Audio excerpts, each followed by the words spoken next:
ये कहानी है एक गरीब मोची की, जो एक छोटे से गांव में अपनी पत्नी के साथ रहता था। मोची के घर के हालात दिन पर दिन बिगड़ते जा रहे थे। घर में जो भी राशन था वो भी खत्म होता जा रहा था। ऐसे ही एक दिन मोची ने अपनी पत्नी से कहा, अब मुझे और यहाँ नहीं रहना। यहाँ ना तो कोई कमाई हो पा रही है और ना ही कोई काम मिलता है। अरे पड़ोस का गांव बहुत बड़ा है, अब मैं वहाँ जाकर अपना मोचीगिरी का काम करूँगा। कुछ दिन घर से दूर रह लूँगा, कम से कम घर का खर्चा चलाने लायक कमाई तो हो जाएगी वहाँ। क्यों, वहाँ के लोगों के जूते चप्पल ज्यादा टूटे हैं क्या, जो आपको वहाँ जाकर ही मोचीगिरी करनी है? अरे अपनी जन्मभूमि में रहकर तो सिक्के कमाए नहीं जाते, पराए गांव जाकर कमाएंगे ये पैसे। अगले दिन सुबह सुबह मोची चुपचाप अपने जूते चप्पल ठीक करने का सामान उठाकर दूसरे गांव की ओर निकल पड़ा। दोपहर होने तक वह पड़ोस के गांव माहुलबनी में पहुंच गया। हारा थका मोची जब माहुलबनी के बाजार में पहुंचा तो हैरान रह गया, क्योंकि वहां तो पहले से ही काफी मोची अपनी दुकान लगाए बैठे थे। अरे यहाँ तो पहले से ही इतने मोची अपनी दुकान लगाए बैठे हैं। ऐसे में मुझ अनजान मोची के पास ग्राहक कैसे आएगा? लगता है यहाँ से भी खाली हाथ ही जाना पड़ेगा मुझे। नहीं, खाली हाथ घर भी तो नहीं जा सकता। तभी मोची को ग्राहकों को अपने पास बुलाने की एक युक्ति सूझी। उसने अपनी दुकान लगाई और उस पर एक बोर्ड लगाकर बड़े बड़े शब्दों में लिख दिया, जूतों का अस्पताल। हमारे यहाँ जूतों का इलाज किया जाता है। नए जूते बनवा लो, नए जूते बनवा लो, या अपने पुराने जूते बिल्कुल नए जूतों की तरह बनवा लो। लोगों ने जब ये सब देखा तो उन्हें कुछ नया देखने को मिला। नए जूते बनवा लो, नए जूते बनवा लो, या अपने पुराने जूते बिल्कुल नए जूतों की तरह बनवा लो। जूतों का अस्पताल?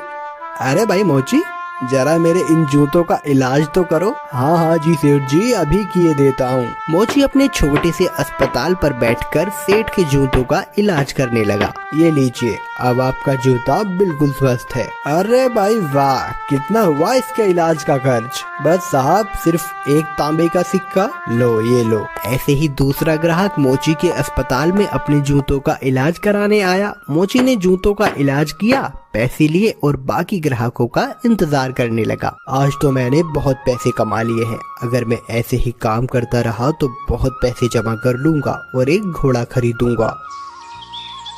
उसने बहुत मेहनत से काम किया और कुछ ही दिनों में 4 सोने के सिक्के जमा कर लिए। उनमें से उसने 2 सोने के सिक्कों के बदले एक व्यापारी से एक घोड़ा खरीदा और घर लौटने का फैसला किया। अगले दिन उसने अपना सारा सामान बांधा और घर के लिए निकल पड़ा। अपने रास्ते में उसे एक घने जंगल से गुजरना पड़ा, जहां उसने डाकुओं का एक झुंड देखा। हे भगवान, ये तो डकैत लगते हैं। ये डकैत मेरा सारा पैसा ले जाएंगे और मैं एक बार फिर से गरीब बन जाऊंगा। अब मैं क्या करूं? मोची बहुत चतुर था। उसने हिम्मत नहीं हारी और उसने एक योजना बनाई। उसने एक सोने का सिक्का घोड़े के गले में बांध दिया और आगे चला। चोरों ने उसे पकड़ लिया। अरे ओ, फटाफट अपना सारा पैसा निकालो, चलो जल्दी करो। देखो, मैं एक गरीब मोची हूँ, मेरे पास इस घोड़े के सिवाय और कुछ नहीं है। कृपया मुझे जाने दो डाकू भाई। जैसे ही उसने ये सुना, घोड़ा रेका और उसके गले से वो सोने का सिक्का नीचे जमीन पे गिर गया। अच्छा मक्कार झूठे, हमसे झूठ बोलने की तेरी हिम्मत कैसे हुई? अगर तेरे पास कुछ नहीं था तो ये सोने का सिक्का तेरे पास कहाँ से आया? रुकिए, अभी मैं आपको सब सच बताता हूँ। दरअसल ये घोड़ा सोना उत्पन्न करता है, इसी वजह से मुझे सारे पैसे मिलते हैं। ठीक है, ये घोड़ा तुझे हमें देना होगा, हम तभी तुझे यहाँ से जिंदा जाने देंगे। नहीं, बिल्कुल भी नहीं। अगर मैं इसे तुम्हें दे दूंगा तो मेरे पास कुछ भी नहीं बचेगा। चलो, हम तुम्हें इसके बदले 50 सोने के सिक्के देंगे। ठीक है, पर एक बात का ध्यान रखना कि बारी बारी से अपने साथ इस घोड़े को रखना, वरना आखिर में तुम सब पैसे के लिए लड़ते ही रह जाओगे। मोची ने घोड़ा बेच दिया और घर लौट आया। वो बहुत खुश था कि उसे सोने के सिक्के मिले थे। इस पैसे से उसने अपने ही गांव में थोड़ी सी जमीन खरीदी। इस बीच डकैत भी घोड़े को लेकर अपने अड्डे पर पहुंच गए। वहां डकैतों के सरदार ने अपने आदमियों से कहा, इस गिरोह का सरगना होने के नाते इस घोड़े को सबसे पहले मैं रखूंगा। उन सब ने अपने सरदार की बात मानी और उस रात सरदार अपने अड्डे पर उस घोड़े के साथ सोया। अगली सुबह जब वो उठा तो उसने देखा कि वहाँ अस्तबल में कुछ भी नहीं था। उसने पूरा अस्तबल सही से देखा पर उसे कुछ नहीं मिला। वो जान गया कि इस मोची ने उसे बेवकूफ बनाया है। इस बीच एक और डकैत वहाँ आया। सरदार, आपको सोना मिला? हमें भी बताइए कि कितने सोने के सिक्के घोड़े ने उत्पन्न किए। तुम खुद ही ये पता लगा लोगे जब आज रात तुम खुद ही इस घोड़े को रखोगे। सरदार ने किसी से कुछ नहीं कहा क्योंकि वह अपने आप को बेवकूफ साबित नहीं होने देना चाहता था। एक एक करके सभी डकैतों ने घोड़े को अपने साथ रखा पर उनमें से किसी को कुछ नहीं मिला। वे सब समझ गए कि उन्हें बेवकूफ बनाया गया है। उस मोची ने हमें बेवकूफ बनाया है, अब हम उसे सबक सिखाएंगे। सरदार, उसने ये साधारण सा घोड़ा हमें 50 सोने की मोहरों में बेचा है। हम उससे अपना पैसा वापस लेंगे और हमें धोखा देने की जुर्रत की सजा देंगे। हाँ, चलो चलो। वे सब के सब मोची के घर की तरफ निकल पड़े। मोची अपने खेतों में काम कर रहा था। उसने सभी डकैतों को अपने घर की तरफ आते हुए देख लिया। मोची जल्दी से अपने घर में गया और अपनी पत्नी से बोला, अरे भाग्यवान, मेरी बात ध्यान से सुनो। अभी एक डकैतों का झुंड यहाँ आएगा और जब वो मेरे बारे में पूछे तब तुम उनसे कहना कि मैं खेतों में काम कर रहा हूँ। फिर हमारे कुत्ते जबरा को भेजना मुझे बुलाने के लिए। ये कहकर वो अपने घर के पीछे छुप गया। कुछ देर के बाद चोर वहाँ आ पहुँचे।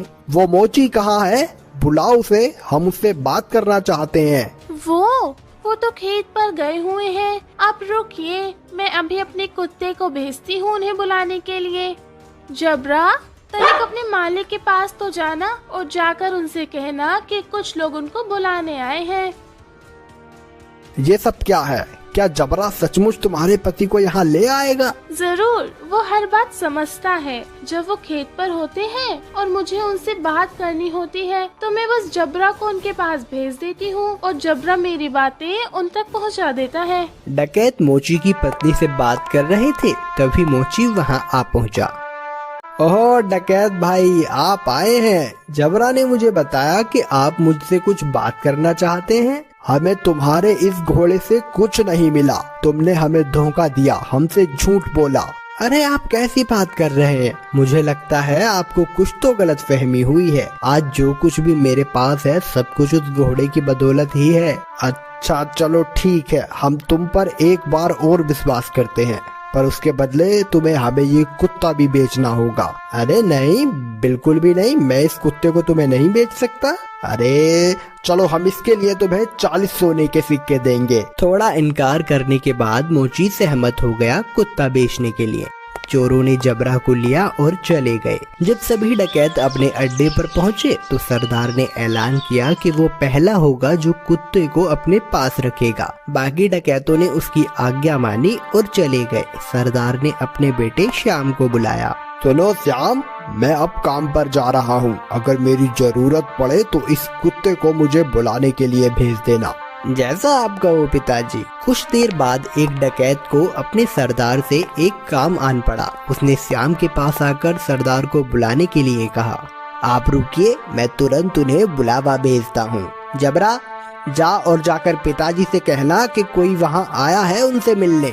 जबरा सरदार के अड्डे से भागा और बजाय सरदार के पास जाने के वो सीधा मोची के पास गया। जब सरदार घर वापस आया तब उसने देखा कि जबरा वहाँ नहीं था। वो जान गया कि जबरा जरूर अपने मालिक के पास गया होगा, तो वह अकेला फिर से मोची के घर गया।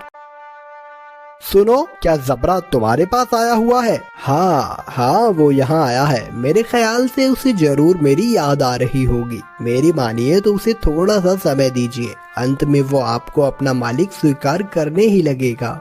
सरदार जबरा को वापस ले गया और उसने अगले दिन उसे अपने साथी को दे दिया। जबरा सारे डकैतों के साथ एक एक करके रहा, पर वह हर दिन मोची के पास वापस लौट आता। सबने ये जान लिया कि एक बार फिर से मोची ने उनका बेवकूफ बनाया है। उन सब ने विचार विमर्श किया।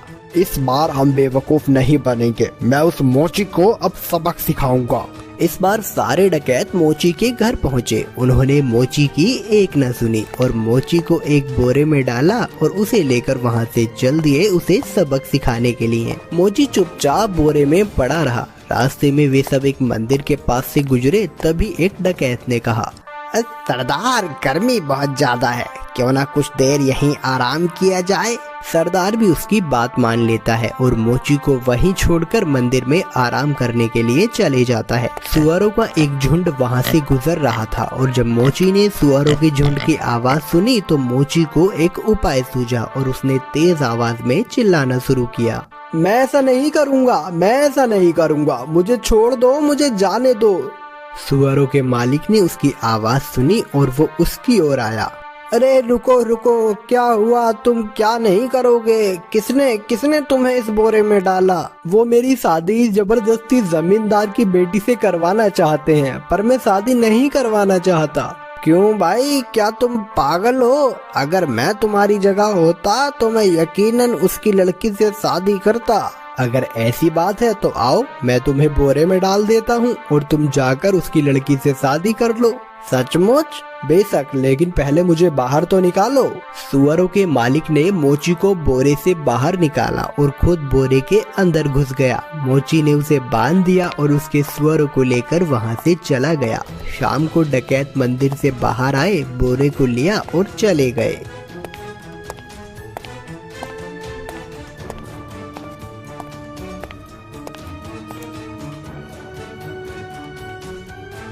क्यों ना इस मोची को हम यहाँ इस कीचड़ में फेंक दें, ये इसे अच्छा सबक मिल जाएगा।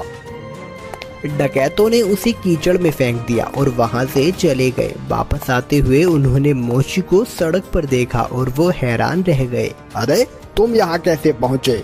डकैत भाई, उस कीचड़ के नीचे एक जादू स्थान था और वहाँ बहुत सारा सोना था और बहुत सारे सुअर उस सोने की रखवाली किया करते थे। मैं इन सुअरों की मदद से वहाँ से वापस आया और कुछ सोना भी अपने लिए लेकर आया हूँ। अब फिर से वहीं जा रहा हूँ। अरे सुनो, हमें तुम उस जादुई स्थान पर ले चलो और खबरदार, तुम वहाँ रखे सोने को अब हाथ भी नहीं लगाओगे। पर मैं, अरे जैसा मैं कहता हूँ वैसा करो।